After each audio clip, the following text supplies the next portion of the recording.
चावते. हो नॉर्मलच बोलती, गप्प बसा तुम्ही. तुम्हाला लगेच मला म्हटलं की लगेच कशाला येतो तुम्ही. भोवळ लगेच वर जाते, तुझी बिहेव पूर्ण चेंज करते तू. मी काही चेंज करत नाही, मी जशी आहे तशी आहे. नाही बोलत तू जसं आहे तसं. आता कसं बोलू, ए माय माय जमाय असं बोलू का? एमाय जामाय नाही, नॉर्मल मी कसं बोलतोय तसं नॉर्मल बोलायचं. तुम्ही पण सुशिक्षितच बोलताय. मी नाही सुशिक्षित बोलत, मी आहे अशी माझी लँग्वेज कशी बी वापरतोय. तुझं लगेच ही भोवळ उंच वर काय जाते, मानच वाकडी होते, केसच पुढे येते लगेच. हा मग थोडी ऍक्टिंग करावं लागते ना. ऍक्टिंग कर ग, ओव्हर ऍक्टिंग कशाला? ओव्हर ऍक्टिंगची दुकान उघडून बसते लगेच.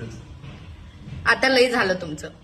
आता मी ऍक्टिंग बी करत नाही ना, ओव्हर ऍक्टिंग बी करत नाही. करा सगळं तुम्ही एकटेच. बसा. हे लगेचच नाकावरच राग असतो, लगेचच नाकावरच. हा त्याला कंटेंट क्रिएशनला लय पेशन्स ठेवावं लागते, लय पेशन्स.